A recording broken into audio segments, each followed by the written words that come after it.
नमस्कार, मेरा नाम है पद्मजा जोशी और आप देख रहे हैं आज की अड़ी। हरियाणा चुनाव में हार को लेकर आज कांग्रेस ने दिल्ली में समीक्षा बैठक की। मल्लिकार्जुन खड़गे के आवास पर हुई इस बैठक में हार के कारणों पर मंथन हुआ और एक फैक्ट फाइंडिंग कमेटी गठित करने पर सहमति भी बन गई।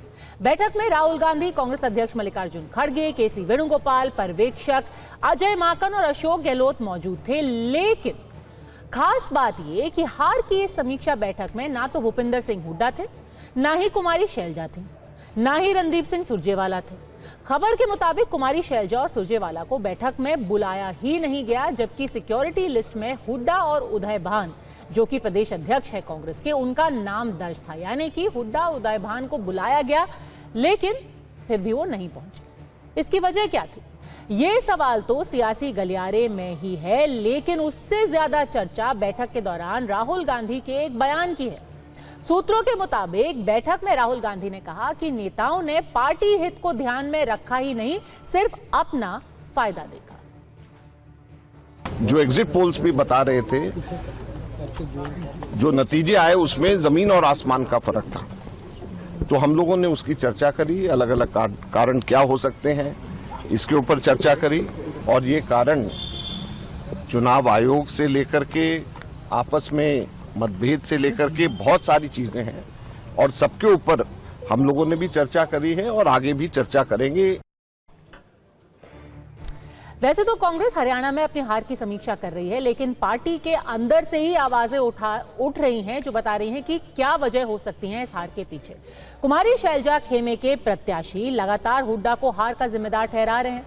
असंध से चुनाव हारे शमशेर सिंह गोगी ने आज कहा कि हुड्डा ने अपने ही लोगों को फोन कर करके कहा कि शैलजा के प्रत्याशी को वोट मत देना, हुड्डा ने मुझे हराया है, ऐसा कहना था शमशेर गोगी का। साथ ही शैलजा समर्थक परविंदर परी, जो कि अंबाला कैंट से हार गए, उन्होंने भी ठीकरा भूपिंदर सिंह हुड्डा के सर ही फोड़ दिया। उन्होंने तो यहां तक कह दिया कि मेरे चुनाव में हारने की वजह है बीडी गैंग। बीडी गैंग यानी कि भूपिंदर और दीपिंदर हुड्डा। हरियाणा कांग्रेस के ओबीसी मोर्चा के अध्यक्ष कैप्टन अजय सिंह भी बेहद नाराज हैं। वो कल से लगातार ट्वीट पे ट्वीट कर रहे हैं। उन्होंने कहा कि मेरा पद तो सिर्फ एक झुंझुना जैसा है।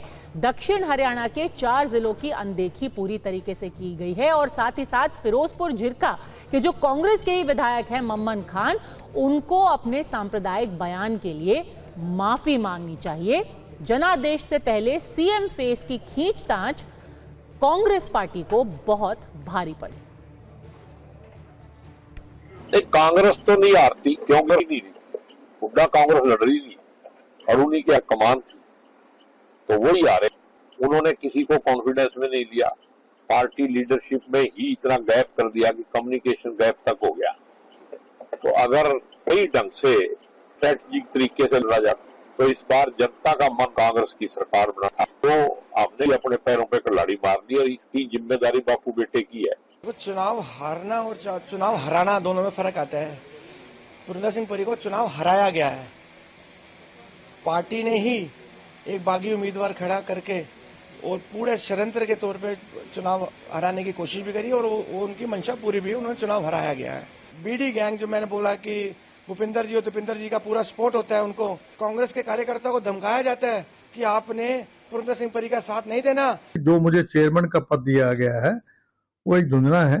हमारे यहाँ साउथ हरियाणा से जो हमने 4 डिस्ट्रिक्ट जो लिए हैं उसमें ना कोई CWC में है, ना CEC में है, ना जो है आपके हरियाणा प्रदेश कांग्रेस कमेटी में कोई है। आप देख रहे हैं कि साफ हो गए हम। 4 जिले गुड़गांव, महेंद्रगढ़, रेवाड़ी और फरीदाबाद, तो ये जो एरिया है इनकी जो है अनदेखी जो है वो पार्टी को बहुत ही घातक से साबित हुई। हार के बाद कांग्रेस में मचे घमासान पर एक तरफ बीजेपी तो चुटकी ले ही रही है। वो क्या कह रही है? वो कह रही है कि जनता ने कांग्रेस को पटक दिया, हारे हुए लोगों को अब शांत रहना चाहिए। पर साथ ही साथ इस बार तो कांग्रेस के सहयोगी दल भी उनको कोस रहे हैं। आम आदमी पार्टी कह रही है हमें तो कुछ समझते ही नहीं थे, हमने कहा कि गठबंधन कर लो, नहीं किया, अब उसका खामियाजा कांग्रेस पार्टी को भुगतना पड़ रहा है। शिवसेना उद्धव गुट भी प्रेशर लगातार बना रही है कांग्रेस पार्टी पर, क्योंकि वहां पे भी सीट शेयरिंग अभी होनी है महाराष्ट्र चुनाव के लिए। वो लगातार आगाह कर रहे हैं कांग्रेस को कि क्षेत्रीय दलों की को अगर आप नजरअंदाज करेंगे, अगर उनको तवज्जो नहीं देंगे, तो ऐसी ही हार का सामना आपको लगातार करना पड़ेगा। अरे हारे हुए लोग कभी तो शांत रहें। जनता ने पीट दिया, जनता ने पटक दिया, हरा दिया। लोकतंत्र में हार को स्वीकार करना चाहिए। देखिए, अब वो हार गए हैं, अपनी हार का संस्कार वो कैसे करते हैं ये उनके ऊपर है। वो जला के करते हैं, दबा के करते हैं, कैसे करते हैं, हम में अलग अलग होती है। जैसे भी करना वो करे, हार तो हो चुके हैं। हमको कुछ समझते ही नहीं थे, तो अब आप उनसे पूछिए बारे में। हमने तो अपना प्रयास किया, हमने अपने गठबंधन का धर्म निभाते हुए प्रयास किया कि उनके साथ समझौता हो जाए। वहां पे भारतीय जनता पार्टी के 10 साल के कुशासन को हटाया जाए, और भी दूसरे राजनीतिक दलों ने भी इसकी चर्चा की, लेकिन आपने देखा कि उन्होंने गठबंधन नहीं किया, अकेले गए चुनाव में। हमको कुछ सबक लेनी पड़ेगी। कुछ बातें ऐसी है जो हरियाणा में हुई है, जो नहीं होनी चाहिए थी, वो महाराष्ट्र में हमको दुरुस्त करनी पड़ेगी। रीजनल पार्टी के सपोर्ट के बिना चाहे कांग्रेस पार्टी हो चाहे बीजेपी हो, कोई भी देश में राज नहीं कर सकता।